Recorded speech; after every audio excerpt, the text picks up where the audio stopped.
Alors, avant de vous présenter donc quelques points de repère sur ce que j'ai intitulé en termes de thème qu'on m'a demandé de traiter, eh bien oui, la laïcité, une œuvre complètement et toujours inachevée. Et comment en arriver à des résultats autres suite, par exemple, à toutes les informations, les précisions, les avancées qui vous ont été communiquées aujourd'hui à l'intérieur de ce rassemblement nécessaire pour en arriver à ce que la laïcité de l'État et la laïcité soient vraiment un élément de notre trame sociale qui s'applique vraiment dans l'ensemble des éléments qui constituent notre vie collective. Alors, je vous salue, j'aurais bien aimé être avec vous aujourd'hui. Bon, il y a toujours un certain nombre de contraintes qui nous appartiennent, mais le plus important, c'est d'essayer de nous dire ou de traiter la question de si c'est une œuvre inachevée, cette question de la laïcité de l'État, mais de la laïcité dans la nation québécoise, quels sont les éléments auxquels on devrait faire appel, certainement, pour faire en sorte que cette œuvre-là, qui, je le répète, est une œuvre inachevée, elle puisse se perfectionner et atteindre un niveau d'application dans l'ensemble de la société, de la nation, comme principe de vie collective à l'intérieur de la nation québécoise. Alors, on a souvent l'impression, par les semaines, les mois, les années qui viennent de s'écouler, depuis 2019, que la loi sur la laïcité a comme mis un terme à cette bataille, à cette lutte pour la question de la laïcité de l'État, mais aussi de la liberté de conscience et de la neutralité de l'État, de ses institutions dans le déploiement des valeurs essentielles de cette nation. Il faut peut-être se rappeler quelques éléments de repère, en tout cas moi qui me servent d'éléments de repère. Cette lutte, j'hésite à employer le mot bataille dans le contexte que nous vivons actuellement en 2023, mais dans cette lutte vers la laïcité de la nation, de l'État et de ses institutions, bien, de se rappeler que cette lutte-là, elle a en somme bien débuté au pourtour des années 64 et 65 avec la parution, les travaux, l'aboutissement des travaux de la commission Parent qui nous indiquait déjà que la voie qui avait été, bon, on le voit dans les lectures historiques sur les artisans et en particulier les mémoires de Guy Rocher dans l'ensemble de ces travaux que vous avez entendus encore aujourd'hui, eh bien, c'est à partir de ce moment-là qu'on va marquer formellement un élément repère de l'éducation comme étant, comme devant s'exercer, se réaliser dans un contexte de laïcité et de neutralité en quelque sorte, mais également de liberté de conscience individuelle pour les personnes, les enfants, pour les acteurs de la société québécoise. Alors, une longue séquence depuis 1964-65 qui nous a amené, oui, à différentes étapes, inutile de trop insister sur ces éléments-là, mais on a certainement relevé ces points repères de l'histoire québécoise au cours des présentations d'aujourd'hui, mais on a souvent l'impression, à cause de la vitesse dans laquelle se déploient les politiques et le vivre ensemble de la société québécoise, que maintenant, ben, c'est une question qui est à toute fin solutionnée, réglée, depuis l'adoption en 2019 de la loi 21 sur la laïcité de l'État. On sait maintenant, en étant attentif au déroulement de l'essentiel de l'application de cette loi, que c'est une œuvre inachevée et que la bataille et que la lutte contre l'application de ce principe de la laïcité à l'intérieur de notre nation, eh bien, oui, on va invoquer régulièrement, on est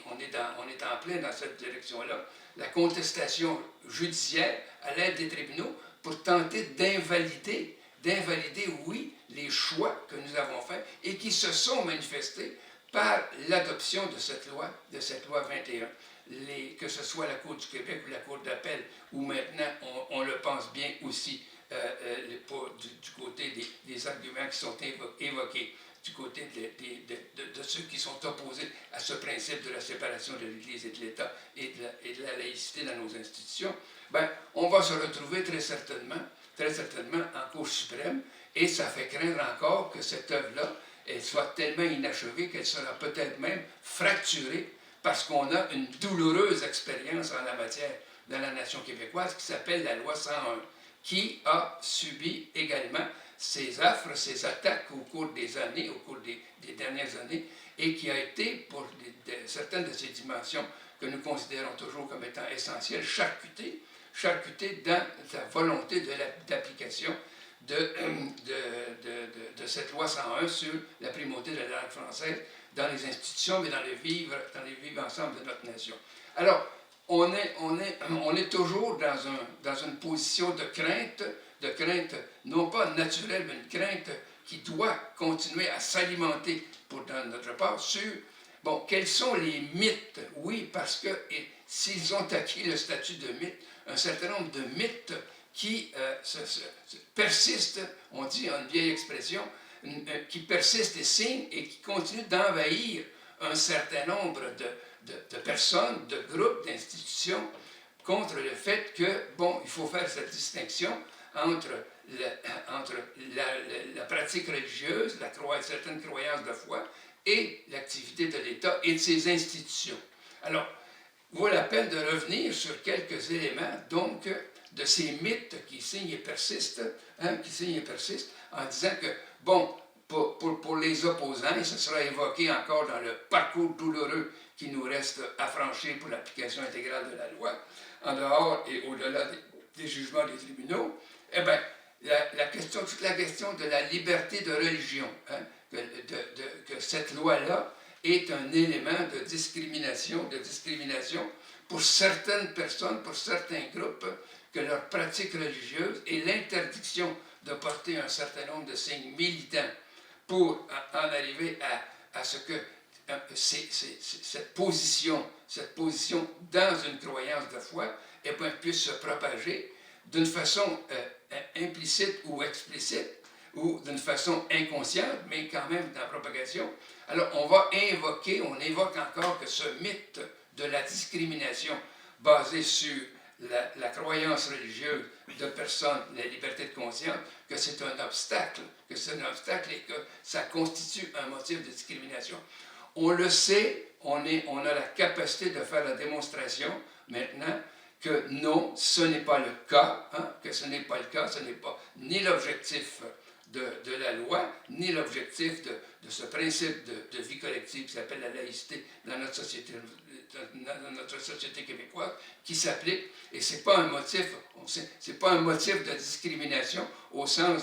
par exemple, des chartes des droits et libertés des personnes, qui serait un élément donc de discrimination, et que ça constituerait une espèce d'élément de violation de ces principes fondamentaux de la liberté individuelle aux dépens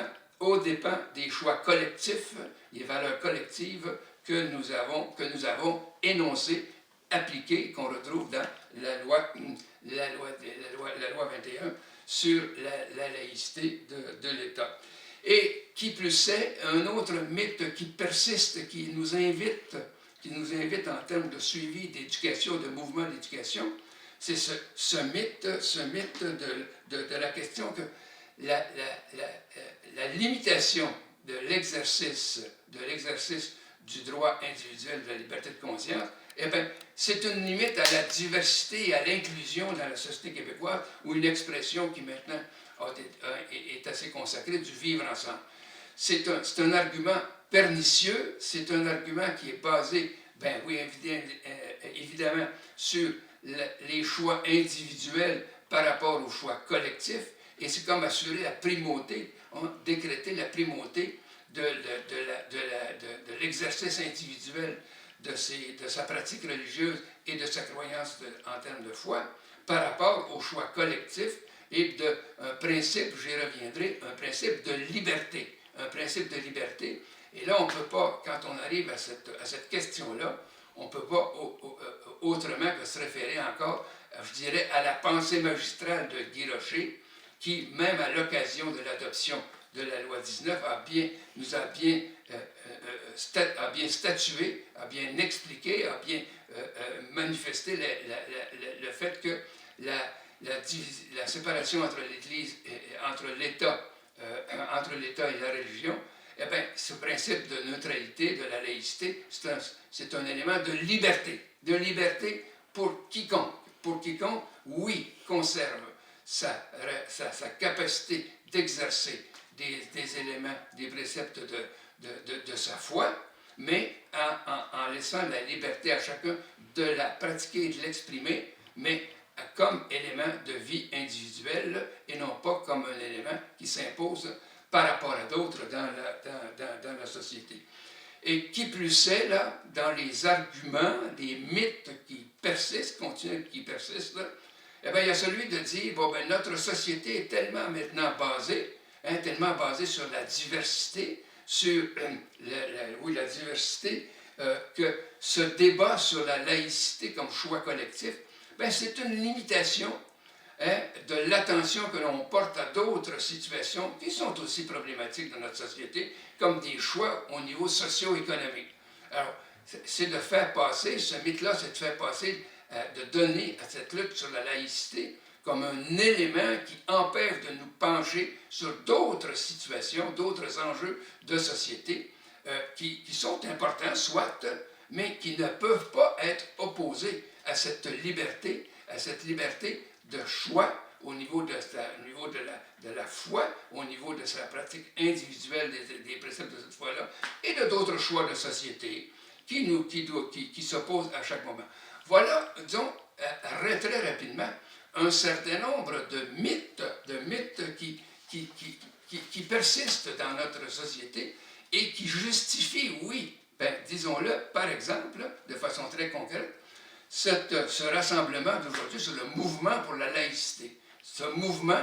il n'est pas interrompu, ne doit pas s'interrompre, il doit continuer d'alimenter, non pas le débat, mais d'alimenter les éléments de vérité, de certitude qui doivent être exposés pour lutter contre ces mythes qui luttent contre ces choix collectifs que nous avons faits et qu'on peut considérer par rapport à certains moments comme étant une lutte achevée qui s'est terminée par l'adoption d'une loi. Non, même la remise en question de cette loi-là elle-même et les mythes qui persistent nous amènent à dire, bon, il nous faut donc adopter certains éléments, certaines postures au niveau de notre nation pour assurer cette signature de la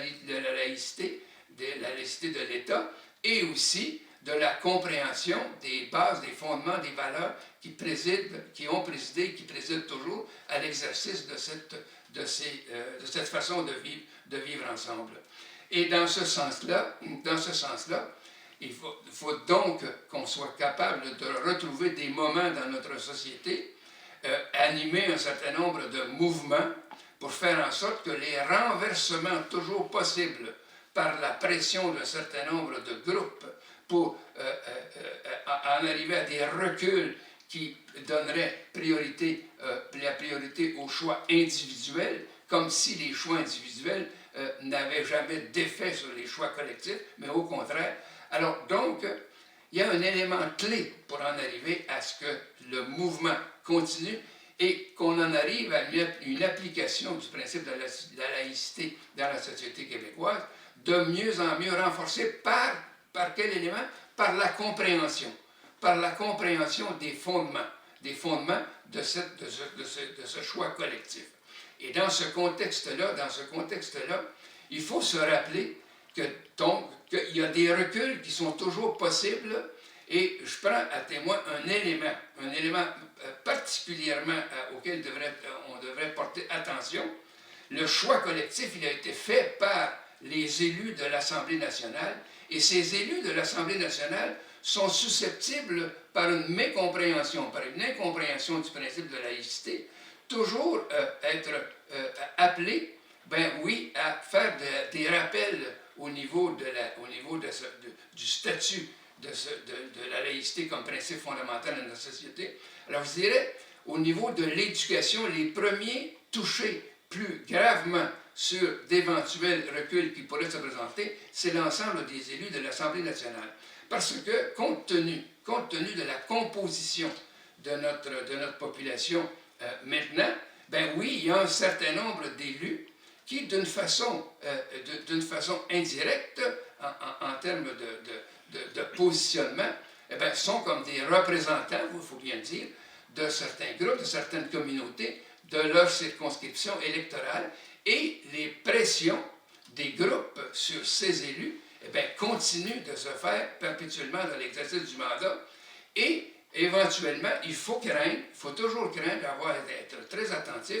que la pression venant de ces groupes sur des élus de l'Assemblée nationale eh bien, pourrait amener à une remise en question de quelque chose qu'on croyait, ou qu'on croit toujours pour certains, achevé, mais qui est inachevé, je rappelle le centre de la préoccupation. Eh bien, l'absence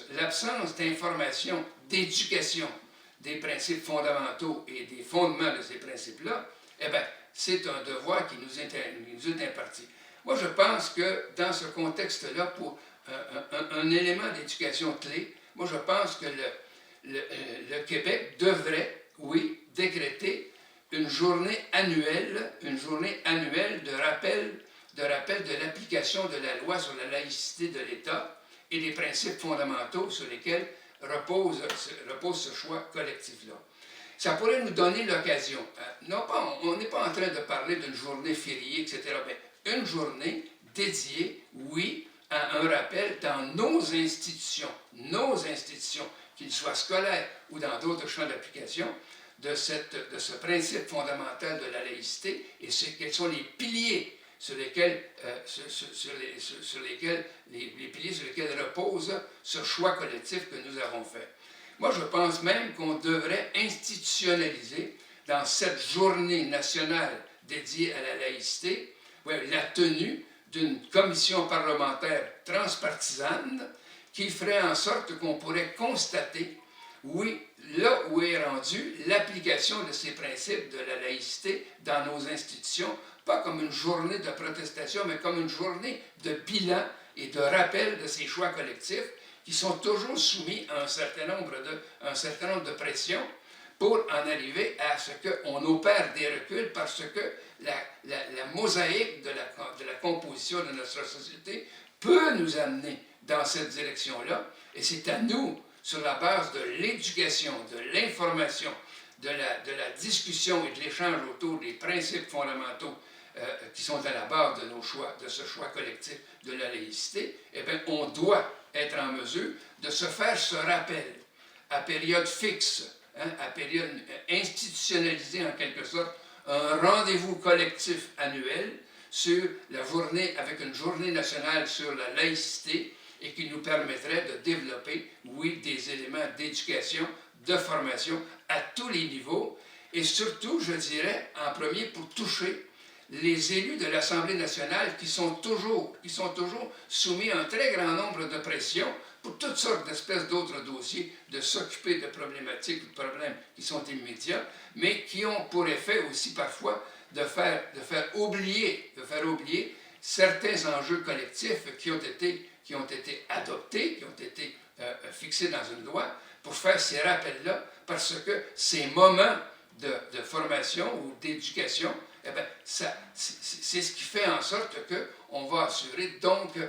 que cette œuvre que j'appelle la laïcité, elle soit de moins en moins, si on peut employer l'expression, une œuvre inachevée, mais qu'elle soit une œuvre achevée et qui a, oui, ses mouvements et qui a ses éléments pour en arriver à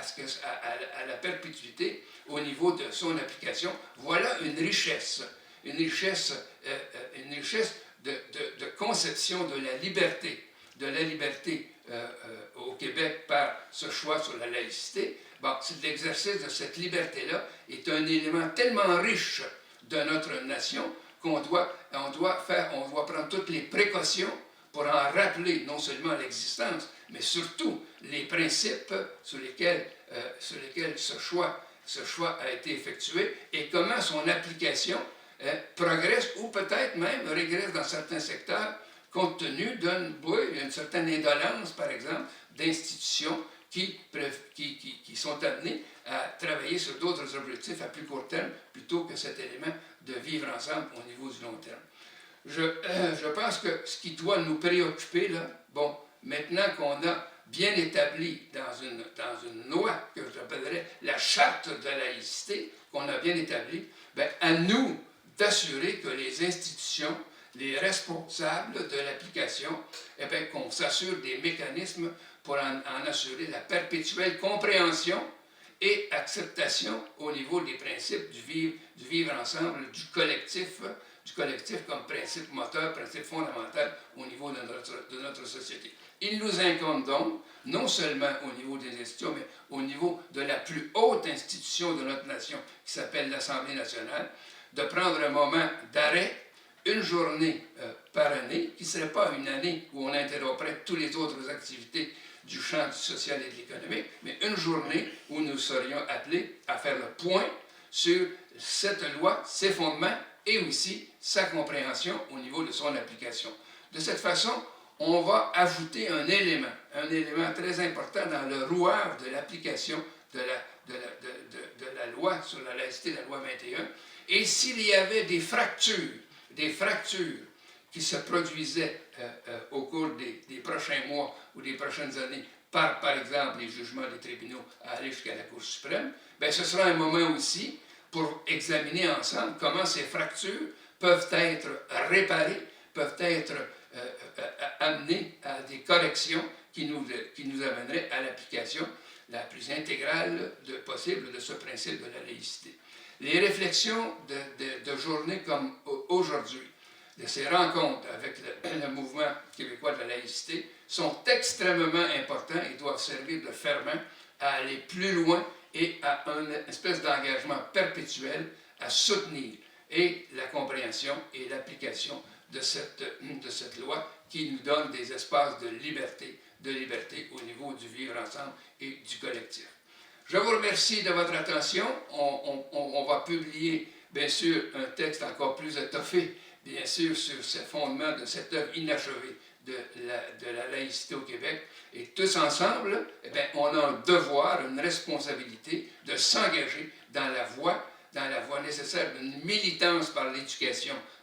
pour la compréhension et l'acceptation de ce principe fondamental des droits collectifs et de notre liberté dans la nation québécoise. Je vous remercie de votre attention et je souhaite que nos discussions se poursuivent encore pendant des jours, des semaines et des mois pour en arriver à cette pleine application du principe de liberté de la laïcité au Québec. Je vous remercie et je vous souhaite une bonne fin de journée.